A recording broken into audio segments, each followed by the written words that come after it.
श्री शिवाय नमस्तुभ्यम. नमस्कार. रुद्र ज्योतिष चॅनलवर मी पार्थेश देवेंद्र नामजोशी आपल्या सर्वांचे सहर्ष स्वागत करीत आहे. आता या भागामध्ये आपण पाहणार आहोत की वृश्चिक लग्नाच्या जातकांनी कोणत्या रत्नाचा उपयोग केल्यास त्यांना भाग्योदय होताना दिसून येईल, अथवा धनागमनाची संधी प्राप्त होईल, अथवा शैक्षणिक क्षेत्रामध्ये त्यांची कामगिरी चमकताना दिसून येईल.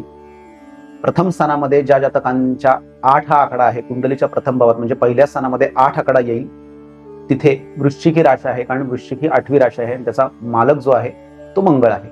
तर वृश्चिक लग्नाच्या जातकांच्या पंचम स्थानामध्ये 5व्या स्थानात कुंडलीच्या गुरुची 12वी राशी मीन ही येते आणि नवम स्थानामध्ये चंद्राची चौथी राशी कर्क येते. मीन राशीचा मालक गुरु आहे, त्याचे रत्न पुष्कराज आहे आणि नवम स्थानामध्ये चंद्र जो राशी स्वामी होतो त्याची रास आहे चंद्राची कर्क, त्याचे रत्न आहे मोती. म्हणजेच वृश्चिक लग्नाच्या जातकांनी जर पुष्कराज हे रत्न धारण केले तर त्यांना संततीबाबत उत्तम कामगिरी होताना दिसून येईल.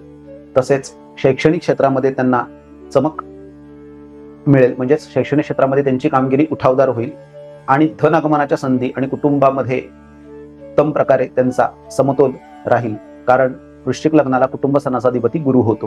म्हणजेच वृश्चिक लग्नाच्या जातकांनी गुरुचे पुष्कराज हे रत्न 4 कॅरेटमध्ये सोन्यामध्ये हाताच्या या बोटात धारण केल्यास त्यांना त्याचा लाभ होताना दिसून येईल. वृश्चिक लग्नाच्या जातकांनी भाग्योदयासाठी चंद्राचे रत्न मोती हे धारण केल्यास त्यांचा भाग्योदय होईल. तसेच भाग्य हे उजळेल आणि त्यामुळे करिअरच्या नवीन संधी त्यांना प्राप्त होतील. विदेशात जाण्याची संधी निर्माण होऊ शकेल, कारण वृश्चिक लग्नाला नवमेश हा चंद्र होतो. तसेच दैविक कृपा सुद्धा प्राप्त होईल, कारण चंद्र हा शुभ ग्रह आहे. चंद्राचे मोती हे रत्न वृश्चिक लग्नाच्या जातकांनी 4 कॅरेट पर्यंत चांदीमध्ये करंगळीमध्ये धारण केल्यास त्यांना त्याचा फायदा होताना दिसून येईल. श्री शिवाय नमस्तुभ्यम. जर तुम्हाला हा व्हिडिओ आवडला असेल तर व्हिडिओला लाईक करा, चॅनल सबस्क्राईब करा आणि बेल आयकॉनवरील बटन दाबा.